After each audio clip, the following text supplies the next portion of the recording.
بسم اللہ الرحمن الرحیم۔ السلام علیکم۔ حضرت سعید بن جبیر رحمۃ اللہ علیہ جو کہ ایک تابعی بزرگ تھے، ایک دن ممبر پر بیٹھے ہوئے یہ الفاظ ادا کیے کہ حجاج ایک ظالم شخص ہے۔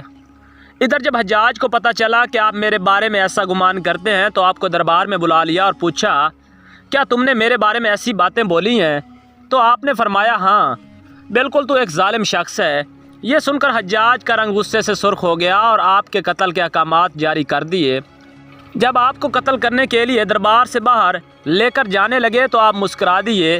حجاج کو ناگوار گزرا، اس نے پوچھا، کیوں مسکراتے ہو؟ تو آپ نے جواب دیا، تیری بے وقوفی پر اور جو اللہ تجھے ڈھیل دے رہا ہے اس پر مسکراتا ہوں۔ حجاج نے پھر حکم دیا کہ اسے میرے سامنے ذبح کر دو۔ جب خنجر گلے پر رکھا گیا تو آپ نے اپنا رخ قبلہ کی طرف کیا اور یہ جملہ ادا کیا، اے اللہ، میرا چہرہ تیری طرف ہے، تیری رضا پر راضی ہوں۔ یہ حجاج نہ موت کا مالک ہے نہ زندگی کا۔ جب حجاج نے یہ سنا تو بولا، اس کا رخ قبلہ کی طرف سے پھیر دو۔ جب قبلہ سے رخ پھیرا تو آپ نے فرمایا، یا اللہ، رخ جدھر بھی ہو تو ہر جگہ موجود ہے، مشرق و مغرب ہر طرف تیری حکمرانی ہے۔ میری دعا ہے کہ میرا قتل اس کا آخری ظلم ہو اور میرے بعد اسے کسی پر مسلط نہ فرمانا۔ جب آپ کی زبان سے یہ جملہ ادا ہوا اس کے ساتھ ہی آپ کو قتل کر دیا گیا اور اتنا خون نکلا کہ دربار تر ہو گیا۔ ایک سمجھدار بندہ بولا کہ اتنا خون تب نکلتا ہے جب کوئی خوشی خوشی مسکراتا ہوا اللہ کی رضا پر راضی ہو جاتا ہے۔ حجاج بن یوسف کے نام سے سب واقف ہیں۔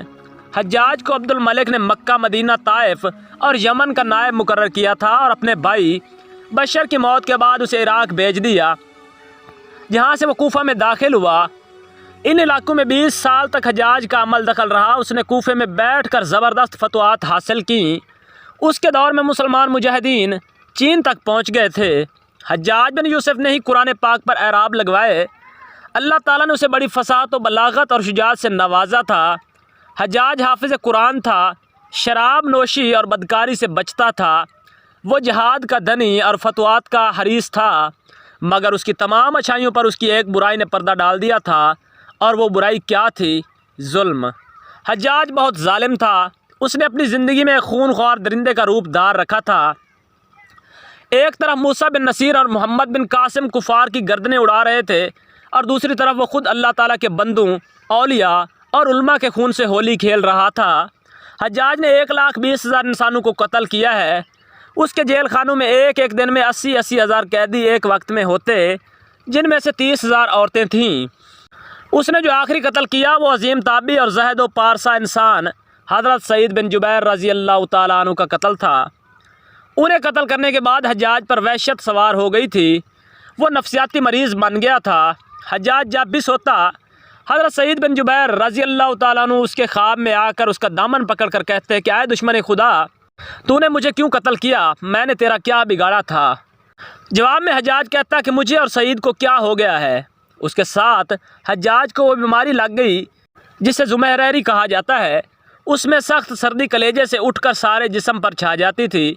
وہ کانپتا تھا۔ آگ سے بھری انگیٹھیاں اس کے پاس لائی جاتی تھیں اور اس قدر قریب رکھ دی جاتی تھی کہ اس کی کھال جل جاتی تھی، مگر اسے احساس نہیں ہوتا تھا۔ حکیموں کو دکھانے پر اس نے بتایا کہ پیٹ میں سرطان ہے۔ ایک طبیب نے گوشت کا ٹکڑا لیا اور اسے داغے کے ساتھ باندھ کر حجاج کے حلق میں اتار دیا۔ تھوڑی دیر بعد داغے کو کھینچا تو اس گوشت کے ٹکڑے کے ساتھ بہت سے عجیب نسل کے کیڑے چمٹے ہوئے تھے اور اتنی بدبو تھی جو پورے 1 مربع میل کے فاصلے پر پھیل گئی تھی۔ درباری اٹھ کر بھاگ گئے۔ حکیم بھی بھاگنے لگا۔ حجاج بولا، تو کدھر جاتا ہے؟ علاج تو کر۔ حکیم بولا، تیری بیماری زمینی نہیں آسمانی ہے، اللہ سے پناہ مانگ۔ حجاج جب مادی تدبیروں سے مایوس ہو گیا تو اس نے حضرت حسن بصری رحمۃ اللہ علیہ کو بلوایا اور ان سے دعا کی درخواست کی۔ وہ حجاج کی حالت دیکھ کر رو پڑے اور فرمانے لگے، میں نے تجھے منع کیا تھا کہ نیک بندوں کے ساتھ چھیڑ چھاڑ نہ کرنا، ان پر ظلم نہ کرنا، مگر تو باز نہ آیا۔ آج حجاج عبرت کا سبب بنا ہوا تھا۔ وہ اندر باہر سے جل رہا تھا۔ وہ اندر سے ٹوٹ پھوٹ کا شکار ہو چکا تھا۔ حضرت سعید بن جبیر رضی اللہ تعالیٰ عنہ کی وفات کے 40 دن بعد ہی حجاج کی بھی موت ہو گئی تھی۔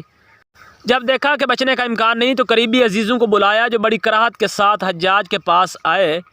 وہ بولا، میں مر جاؤں تو جنازہ رات کو پڑھانا اور صبح ہو تو میری قبر کا نشان بھی مٹا دینا، کیونکہ لوگ مجھے مرنے کے بعد بھی قبر میں بھی نہیں چھوڑیں گے۔ اگلے دن حجاج کا پیٹ پھٹ گیا اور اس کی موت واقع ہوئی۔ اللہ ظالم کی رسی دراز ضرور کرتا ہے، لیکن جب ظالم سے حساب لیتا ہے تو فرشتے بھی خشیت الہی سے کانپتے ہیں، عرش ہل جاتا ہے۔ اللہ ظالموں کے ظلم سے ہم سب کو محفوظ رکھے، آمین۔ دوستو، اگر ہماری ویڈیو اچھی لگے تو لائک اور شیئر ضرور کر دیں، اگر ہو سکے تو سبسکرائب بھی کر دیں تاکہ ہماری آنے والی نئی ویڈیو آپ تک سب سے پہلے پہنچ پائے۔ شکریہ، اللہ حافظ۔